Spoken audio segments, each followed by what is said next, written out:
കോഴിക്കോട് മാനാഞ്ചിറ അൻസാരി പാർക്കിന് സമീപം മിയാവാക്കി മാതൃക സൂക്ഷ്മ വന നിർമ്മാണ പ്രവർത്തികൾ ആരംഭിച്ചു.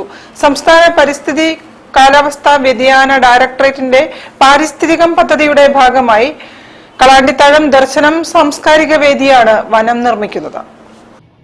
മാനാഞ്ചിറ അൻസാരി പാർക്കിന് സമീപത്തെ 1 സെന്റ് സ്ഥലത്തെ മണ്ണ് 1 മീറ്റർ ആഴത്തിൽ നീക്കുന്നതിന്റെ പ്രവൃത്തിയോടെയാണ് മിയാവാക്കി വനനിർമ്മാണം തുടങ്ങിയത്.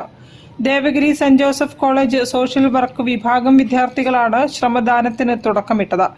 Malabar botanical garden project fellow doctor Mithun Venugopal നിർദ്ദേശിച്ച ഫലവൃക്ഷ ഔഷധ സസ്യങ്ങളുടെയും അടിക്കാടുകളുടെയും തൈകളാണ് നട്ടുപിടിപ്പിക്കുക. സോഷ്യൽ വർക്ക് വകുപ്പ് മേധാവി ഡോക്ടർ അനീഷ് കുര്യൻ, ഫാക്കൽറ്റി അംഗങ്ങളായ doctor father Binoy Paul, Aneesha CB എന്നിവരുടെ നേതൃത്വത്തിൽ വിദ്യാർത്ഥികൾ ശ്രമദാനത്തിൽ പങ്കാളികളായി. ദർശനം മിയാവാക്കി വനനിർമ്മാണ വിദഗ്ധൻ P. Babudas, MN Rajeshwari, Abida Pallithazham, Mini Joseph, KM Srinivasan, Kollarakkal Satheesan, MA Johnson എന്നിവർ നേതൃത്വം നൽകി. ഡോക്ടർ മാധവ് ഗാഡ്ഗിലിന് ആദരാഞ്ജലി അർപ്പിച്ചായിരുന്നു പ്രവർത്തികൾ തുടങ്ങിയത്. News bureau, Kozhikode.